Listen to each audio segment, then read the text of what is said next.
तो दोस्तों, क्योंकि रिश्तों के भी रूप बदलते हैं कि आज के एपिसोड की शुरुआत होती है मुन्नी और सलोनी से, जो अंगद की बात सुनकर पूरी तरह सदमे में होती हैं। दोनों को यकीन ही नहीं हो रहा होता कि अंगद भैया कभी वृंदा भाभी के बारे में ऐसा सोच भी सकते हैं। उनके चेहरे पर हैरानी साफ दिखाई दे रही होती है।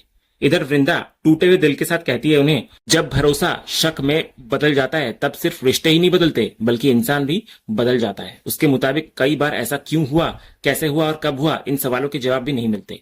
वो दर्द में कहती है कि अंगद ने सिर्फ उस पर आरोप नहीं लगाया बल्कि उसके प्यार, विश्वास और चरित्र तक को कटघरे में खड़ा कर दिया है। उसने बार बार समझाने की कोशिश की लेकिन अंगद उसकी कोई बात सुनने को तैयार नहीं है।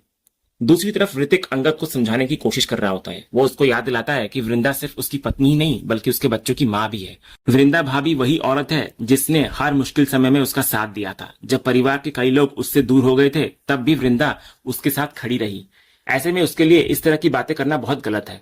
ऋतिक साफ कहता है कि वो वृंदा को जानता है और वो किसी दूसरे आदमी के बारे में ऐसा सोच भी नहीं सकती। अंगद मानता है कि ऋतिक जो कह रहा है वो सही है। वो पहले भी यही मानता था, लेकिन उसके मुताबिक पिछले कुछ समय से ऐसी घटनाएं हुई है जिन्होंने उसके मन में सवाल खड़े कर दिए। वो एक पुरानी घटना याद दिलाता है जब वृंदा की तबीयत बिगड़ने पर विक्रांत उसको अस्पताल लेकर गया था। वहां एक फॉर्म में पिता वाले कॉलम में अंगद की जगह विक्रांत का नाम लिखा गया था। अंगद के मन में आज भी यही सवाल है कि आखिर विक्रांत ने ऐसा करने की हिम्मत कैसे की। उधर वृंदा सलोनी और मुन्नी को यही घटना समझा रही होती है। वो बताती है कि उस दिन वो बहुत बीमार थी और अस्पताल पहुंचना जरूरी भी था। ऐसे में विक्रांत उसको लेकर गया था, तो फॉर्म भरते समय उसने गलती से या अपनी तरफ से पिता वाले कलम में अपना नाम लिख दिया। वृंदा कहती है कि उसने बाद में अंगद को समझाने की बहुत कोशिश की थी, लेकिन क्योंकि अंगद पहले से ही विक्रांत को पसंद नहीं करता था इसलिए उसने उसकी बात पर विश्वास नहीं किया। इधर अंगद भी ऋतिक को समझाता है कि शुरू से उसकी विक्रांत से कोई दुश्मनी नहीं थी, समस्याएं बाद में शुरू हुई। उसके अनुसार जब वो फैक्ट्री में कर्मचारी बनकर आया और उसके बाद उसकी लाइफ में कई बड़े बदलाव हुए, तभी से हालात उलझते गए। पति पत्नी के बीच जो दूरियां पैदा हुई, विक्रांत ने उसी का फायदा उठा लिया। लेकिन ऋतिक इस तर्क से सहमत नहीं होता। वो कहता है कि अगर वृंदा ने कभी अपने मन की कोई बात किसी से शेयर भी की तो इसमें गलत क्या है। वो एक जिम्मेदार और समझदार महिला है, उसे अपनी सीमाएं अच्छी तरह पता है।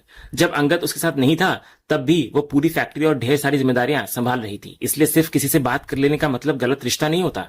तो अंगद कहता है कि वो कोई बच्चा या बेवकूफ नहीं है, वो अपनी आंखों से सब कुछ देख रहा है। ऊपर से फैक्ट्री में भी बहुत से लोग वृंदा और विक्रांत के रिश्ते को लेकर बातें कर रहे थे। यही बातें उसके मन में लगातार घूम रही थी। वहीं दूसरी तरफ वृंदा ये सुनकर और ज्यादा टूट जाती है। वो सलोनी और मुन्नी से कहती है कि अगर कुछ लोग ऐसा सोचते हैं तो क्या उसका अपना पति भी यही सोचने लगेगा।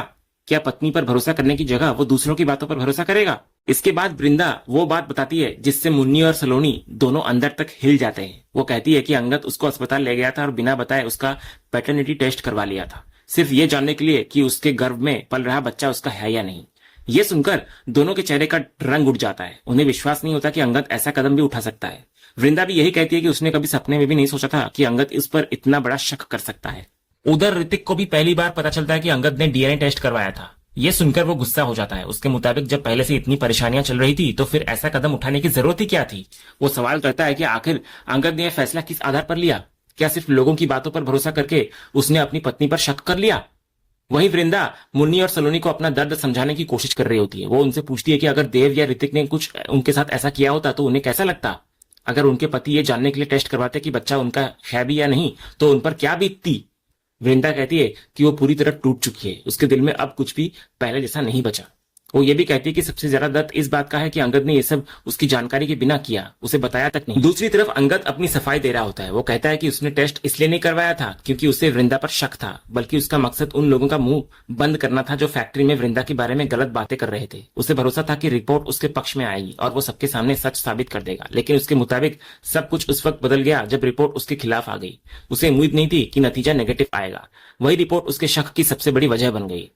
उधर वृंदा बार बार यही कहती है कि उसे आज तक समझ नहीं आया कि रिपोर्ट में ऐसा रिजल्ट कैसे आया। उसके मुताबिक एक रिपोर्ट गलत भी हो सकती है। उसने कई बार अंगद को यह समझाने की कोशिश की, लेकिन अंगद ने उसकी बात सुनने के बजाय उस कागज पर भरोसा कर लिया। इधर ऋतिक अभी भी अंगद को समझाने की कोशिश कर रहा होता है। उसके लिए सबसे बड़ी हैरानी यह होती है कि अंगद ने कुछ लोगों की बातों, कुछ घटनाओं और एक रिपोर्ट के आधार पर इतना बड़ा कदम उठा लिया। ऋतिक का साफ मानना होता है कि अगर वृंदा खुद बार बार कह रही है कि वो निर्दोष है तो उसकी बात को भी उतनी ही अहमियत मिलनी चाहिए जितनी किसी रिपोर्ट को मिल रही है। वो अंगद को समझाता है कि एक रिपोर्ट गलत भी हो सकती है और सिर्फ एक कागज के आधार पर इतने सालों का रिश्ता खत्म नहीं किया जा सकता। लेकिन अंगद दर्द और गुस्से में डूबा हुआ होता है। वो कहता है कि काश ऐसा ही होता और वो रिपोर्ट सिर्फ एक गलत कागज साबित होती। उसका दावा होता है कि उसने हमेशा यही चाहा था कि वृंदा सही निकले और सारी बातें झूठ साबित हो जाए, लेकिन उसके अनुसार रिपोर्ट के बाद उसे एक और ऐसा सबूत मिला जिसने उसके विश्वास को और कमजोर कर दिया।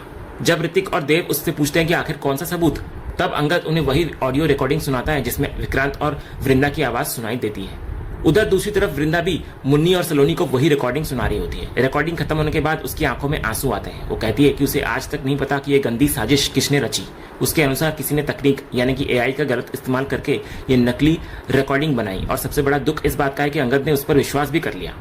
वृंदा कहती है कि इसी रिकॉर्डिंग के बाद सब कुछ बदल गया। हर दिन नए झगड़े हुए, नए आरोप लगे और हर बार अंगद उसे कटघरे में खड़ा करता रहा। वो कहती है कि धीरे धीरे उसका आत्मसम्मान, उसका विश्वास और उसका मन सब टूट गया। फिर वो अपने फैसले का खुलासा करती है। उसके मुताबिक अब वो इस घर में नहीं रह सकती जहां उसकी बात पर भरोसा नहीं किया जाता।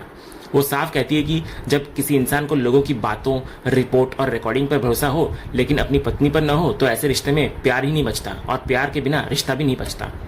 मुन्नी वृंदा को समझाने की कोशिश करती है कि शायद बातचीत से सब ठीक हो सकता है, लेकिन वृंदा पूरी तरह टूट चुकी होती है। वो कहती है कि वो कब तक खुद को सही साबित करती रहे। अगर उसको बार बार उसी इंसान को अपने चरित्र का प्रमाण देना पड़े जिससे उसने पूरी लाइफ प्यार किया है तो ऐसे रिश्ते की कोई कीमत ही नहीं बचती। इसलिए वो कहती है कि अब उसका फैसला नहीं बदलने वाला। उधर अंगद भी लगभग यही बात ऋतिक से कह रहा होता है। उसके अनुसार अब फैसला सिर्फ उसका नहीं बल्कि वृंदा का भी है। वो कहता है कि वृंदा ने वकील तक बुला लिया है और तलाक चाहती है। अंगद कहता है कि वो मानता है कि एक टाइम वो सब कुछ सामान्य करने की सोच रहा था, लेकिन अब उसे लगता है कि वृंदा खुद भी उसके साथ नहीं रहना चाहती।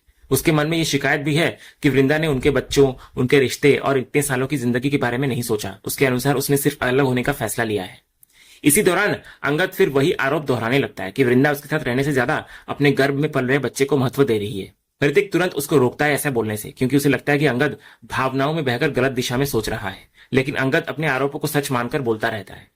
ऋतिक बार बार यही बोलता है कि ये एक बहुत बड़ी गलतफहमी है और अंगद कुछ महत्वपूर्ण चीजें देख नहीं पा रहा। उसके अनुसार मामला वैसा नहीं है जैसा दिखाई दे रहा है। तभी पहली बार देव अपनी राय देता है। वो कहता है कि उसकी नजर में अंगद पूरी तरह गलत नहीं है। अगर उसकी पत्नी के साथ भी ऐसा कुछ होता तो शायद वो भी इसी तरह प्रतिक्रिया देता है। देव की बात सुनते ही ऋतिक उसको बीच में बोलने से रोक देता है। फिर ऋतिक अंगद से सीधा सवाल करता है कि अब आगे क्या करने वाला है वो। तो अंगद का जवाब साफ होता है। उसके अनुसार अगर वृंदा ने अलग होने का फैसला कर ही लिया है तो अब वो भी उसी रास्ते पर चलेगा। उसके मन में अब सिर्फ एक ही नतीजा बचा है और वो है तलाक। अगले सीन में हम देव और सलोनी को देखते हैं, जहां सलोनी देव से कहती है कि उसने कभी सोचा भी नहीं था कि अंगद और वृंदा का रिश्ता इतनी बुरी हालत तक पहुंच जाएगा कि बात तलाक तक आ जाएगी। लेकिन देव का रिएक्शन पूरी तरह अलग होता है। जहां सलोनी रिश्ते के टूटने से दुखी होती है, वहीं देव इसे अपने लिए एक बड़े मौके की तरह देख रहा होता है। वो खुश होकर सोचता है कि अब उसके लिए फायदा होने की संभावना बढ़ गई है। देव अपनी सोच समझाते हुए कहता है कि शांति निकेतन में पहले से ही पार्थ और रियांश जैसे लोग संपत्ति और पैसों के लिए लड़ रहे हैं, इसलिए वहां बहुत ज्यादा हिस्सेदार हैं। वो ये भी याद दिलाता है कि वो पहले सूरत जाना चाहता था और वहां के बिजनेस से जुड़ना चाहता था, लेकिन सलोनी ने ऐसा नहीं होने दिया। अब उसकी नजर इस फैक्ट्री पर है। उसके हिसाब से यहाँ उतने दावेदार नहीं है, इसलिए अगर वो इस फैक्ट्री का मालिक बन जाए तो उसके लिए ये बहुत बड़ा फायदा होगा। इसके बाद वो आगे गणित लगाता है। वो सोचता है कि अंगद अपने तलाक और निजी परेशानियों में उलझा हुआ है। दूसरी तरफ ऋतिक को वो बिजनेस में इंटरेस्ट न रखने वाला और आर्टिस्ट स्वभाव का इंसान मानता है। वो यहाँ तक सोचता है कि बिजनेस संभालने के लिए आखिर में सिर्फ वही बचता है। तो सलोनी को देव की ये सोच बिल्कुल पसंद नहीं आती। वो साफ कहती है कि इस समय अंगद और वृंदा की पूरी लाइफ दांव पर लगी हुई है, लेकिन देव सिर्फ अपने फायदे के बारे में सोच रहा है। देव फिर भी अपनी सोच नहीं बदलता। वो मानता है कि अगर बेटा होगा तो भविष्य में संपत्ति और वारिस से जुड़ी चीजें उसके पक्ष में जा सकती है। सलोनी इसका विरोध करती है। वो कहती है कि बेटा हो या बेटी दोनों बराबर हैं और आज के टाइम में ऐसा भेदभाव ठीक नहीं है। जब सलोनी बोलती है कि बच्चे का लड़का या लड़की होना उसके हाथ में नहीं है, तब भी देव अपनी जिद नहीं छोड़ता। आखिर में वो यहाँ तक कहता है कि किसी भी हालत में उसे बेटा ही चाहिए और अगर ऐसा नहीं हुआ तो वो किसी दूसरी औरत को भी अपनी लाइफ में ला सकता है। ये सुनकर सलोनी पूरी तरह हैरान हो जाती है और उससे पूछती है कि वो कैसी बातें कर रहा है। तब देव अपनी बात को मजाक बताकर टाल देता है, लेकिन साथ ही फिर से वही शर्त दोहराता है कि उसे बेटा ही चाहिए। अगले सीन में हम विक्रांत और मंगल को साथ बैठे हुए देखते हैं। दोनों बेहद खुश नजर आ रहे होते हैं। जहां एक तरफ पूरा परिवार टूट रहा है, वहीं दूसरी तरफ ये दोनों अपनी चालों की सफलता का जश्न मना रहे होते हैं। विक्रांत पूरे कॉन्फिडेंस के साथ कहता है कि अब हालात ऐसे मोड़ पर पहुंच चुके हैं जहां कोई भी ताकत अंगद और वृंदा को दोबारा साथ नहीं ला सकती। उसे पूरा यकीन होता है कि अब उनका अलग होना तय है। मंगल भी उसकी बात का समर्थन करता है और बोलता है कि जब खुद विक्रांत उन्हें अलग करने पर तुला हुआ है तो उनके एक होने की उम्मीद वैसे भी बहुत कम है। इसके बाद विक्रांत अंगद की हालत का मजाक उड़ाता है। वो याद करता है कि पूजा के दौरान अंगद कितना टूटा हुआ और परेशान दिखाई दे रहा था। उसको देखकर साफ लग रहा था कि वो अंदर से बिखर चुका है। मंगल भी उसी दर्द का मजाक बनाता है। उसके अनुसार अंगद शायद यही सोचकर पूजा छोड़कर चला गया कि जिस बच्चे को वो अपना नहीं मान रहा उसके लिए पूजा में बैठने का क्या मतलब। फिर अचानक विक्रांत वृंदा के लिए नकली सहानुभूति दिखाने लगता है। वो कहता है कि उसे वृंदा की हालत देखकर बहुत बुरा लगा, क्योंकि वो भी बहुत दुखी दिखाई दे रही थी। तो मंगल उसकी इस बात पर हंस पड़ता है। वो याद दिलाता है कि पूरी साजिश उसी की रची हुई है, इसलिए उसके मुंह से हमदर्दी की बातें अजीब लगती है।